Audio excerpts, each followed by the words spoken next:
Well, good morning, everybody, and welcome back to another Monday morning. You know, we created these Monday morning experiences, these short videos, to really help all of us in our work life and our family life and in our faith to go beyond Sunday morning. That there's more to being a Christian than just showing up 1 hour a week. We all want to be better friends and better spouses and better parents, better co-workers. But sometimes Mondays just seem to get in the way. They seem to drag us down, and we forget all the promises that we made Sunday morning. So what we wanted to do is we wanted to give you some help or some jump starts to get us going throughout the week as a reminder that God has already gone before you and is preparing the way. Last time I mentioned Psalm 30, verse 18. It says that the Lord longs to be gracious to you. He rises early to show you compassion. And if you think about that, God has already gone before you into this week to prepare the way. We just have to be aware, to be open, and to be sensitive to His guidance and to His voice.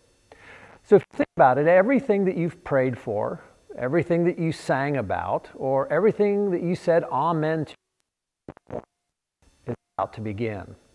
Are you ready? Okay, let's get started.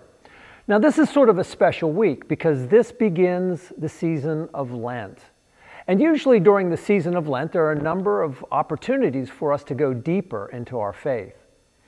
One of the two things that will often happen when we come to Lent is people will think about what is it that you want to give up during Lent? What are those things that you want to sacrifice? And they're an opportunity for us to go deeper, to make stronger, deeper roots in our faith.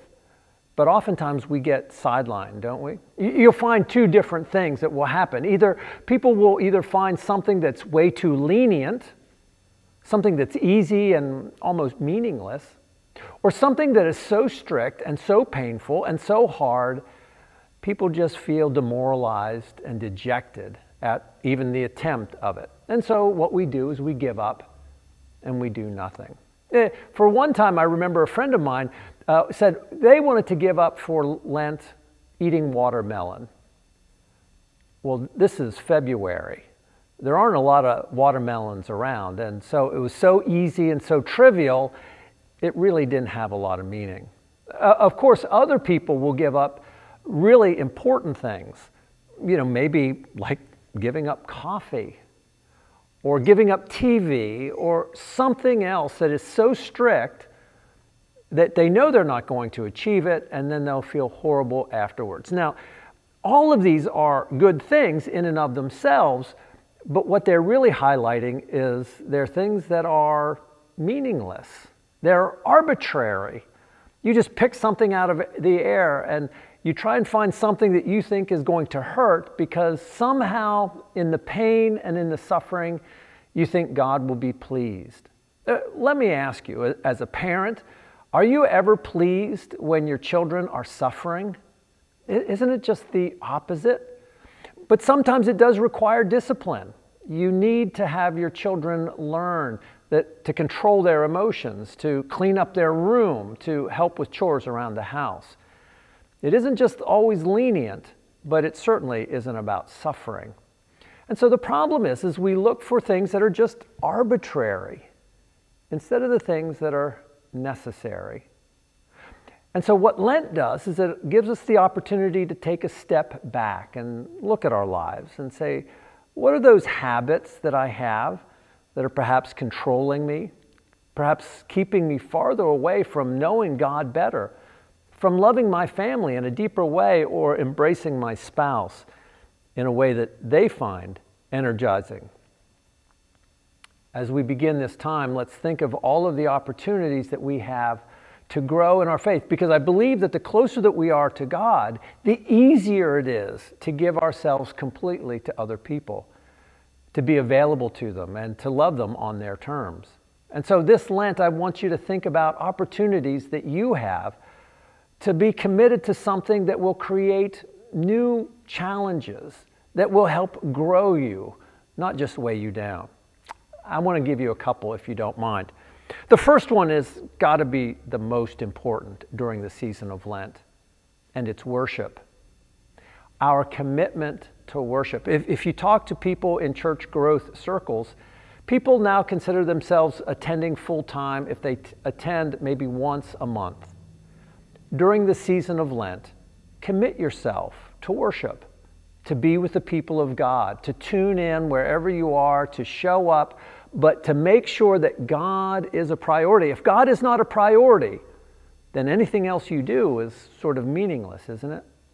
It's just all for the show, or to make yourself feel good that you did something hurtful, that somehow God owes you. So the number one thing is make worship a priority. The second thing is discipleship. We're not just to go through the motions of celebrating what God does, we're to grow in wisdom and in stature. And so I want to invite you to pick up a devotional. We'll have a couple of these for you to be available as you go through. This one is called In View of God's Mercy. To learn and to grow and to recognize that there's more to our experiences than where we are now. Maybe I've said that once before, that you were made for more, that there's more to life than where you are now. Take a step, commit for these 40 days to simply read a devotional. Just pick it up and recognize and start each day with the knowledge that God is longing to be gracious to me if I were only available to it. And finally, I would invite you to open your heart to prayer. It's an easy thing to just say, Lord, thank you for this day. Thank you for these friends. Thank you for this country that, though it may be in turmoil, these are still my people. These are your children. And together we can accomplish anything. So, Father, thank you for this church. Thank you for my faith. And thank you for the life that you've given to me.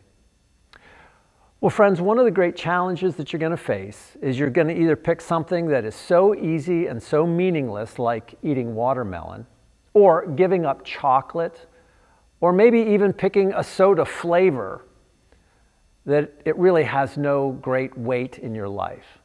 Or maybe it's going to be something so hard that you'll feel horrible about yourself later and just say, I'll feel worse about who I am than when I began. God doesn't want either of those. He wants to know you better. He wants you to know Him better. So take one simple step that will allow you to get closer to Him this week.